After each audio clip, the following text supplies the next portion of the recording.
world is waiting for Christ followers who will live authentically, who will be who they say they are, who will be the real deal.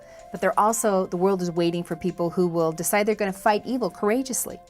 And I know that there are some of you, when you hear that, your first instinct is to say, you know what? I wish I could be somebody who could fight evil courageously. I wish I could be one of those people that was like part of the resistance, but I just don't know that I have it. Even the Apostle Paul was afraid, and he was one of the most fearless men in the Bible. In 1 Corinthians 2:3, it says, when I came to you, and this is Paul speaking, he says, I was weak and I trembled all over with fear. That verse is really great because I think of Paul as just this strong, masculine man, aggressive. I mean, strike terror in the hearts of anybody who got near him. And yet here he says, when I came to you, I was so afraid, I was trembling. That gives me confidence, that gives me hope. Ambrose Redmond says, courage is not the absence of fear, but rather the judgment that something else is more important than fear.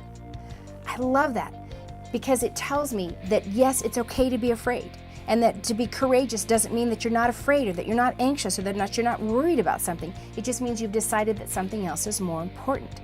Well, for me, that applies to flying. Because when God called me 6 years ago to be an advocate for people with HIV, I was terrified to fly. I hated it. I mean, I've always been a white knuckle flyer. And then I realized that to be an advocate for people with HIV, it meant I was going to be on planes all the time. I was going to have to do a lot of flying. And I had to make a decision. I had to choose whether my lack of courage, whether my fear was going to keep me from doing something that I believed to be the will of God, or if I was going to go ahead anyway and do what I felt God had called me to do. So I made the decision that, God, I believe you've called me to do something. You've called me to care for people who are sick, people who are alone.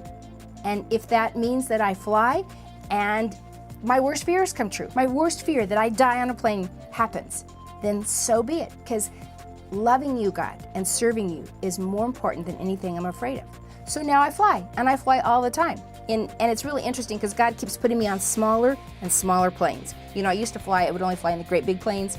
Now I'm in helicopters, and I fully envision that someday God's going to have me land on this just cleared jungle strip, in between two great big mountain ranges, and I'm going to come in like on one wheel on this little tiny prop plane. The point is, you don't have to be courageous. You don't have to be free of fear. You just have to make the decision that what God has called you to do is more important than any fear you might have. In 1 Chronicles 28:20, it says this, be strong and courageous and do the work. Don't be afraid or terrified. The Lord God, my God, will be with you.